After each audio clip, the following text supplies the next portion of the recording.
L'argent versé par l'État. Explication Arnaud Etcheverry et Gilles Dasfalou.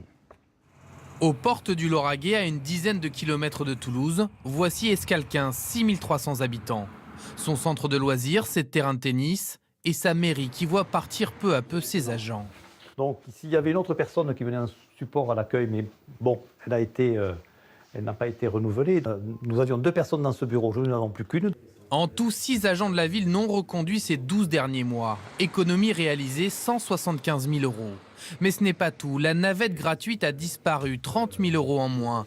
Tout comme le spectacle du printemps. Le maire a également baissé les subventions aux associations et les indemnités des élus. On a commencé à enlever la peau, puis ensuite on a enlevé la graisse, puis le muscle, on racle l'os. Donc on est sur le fil du rasoir. Et aujourd'hui, notre travail, c'est d'essayer de retrouver ces marges qui ne seront plus ce qu'elles étaient avant. Premier levier pour se donner un peu d'air, augmenter les impôts locaux. Taxes foncières, taxes d'habitation.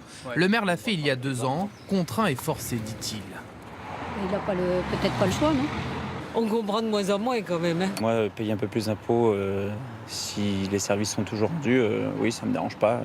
Deuxième levier pour accroître les recettes, vendre une partie des terrains appartenant à la commune. Celui-ci a été cédé pour 150 000 € il y a quelques mois. Toutes ces opérations, le maire doit les valider en conseil municipal et ce n'est pas toujours évident. Ce que je veux dire, c'est qu'il peut y avoir un risque financier. Les terrains que nous avons proposés servent à pratiquement personne. Ils ne servent qu'aux personnes qui vont promener leurs chiens. Et encore... De plus en plus dur. De plus en plus dur. Il y a 10-15 ans, ce n'était pas le cas. Aujourd'hui, chaque décision, chaque engagement, immédiatement, il y a la question budgétaire. Monsieur le maire sait que sa marge de manœuvre est de plus en plus limitée, mais il veut continuer à prendre des risques. Dans 2 ans, le premier collège de la ville verra le jour. Coût pour la commune pour aménager la voirie et l'éclairage, 1,7 million €. Autant de travaux qu'il va bien falloir financer. Ce document exceptionnel.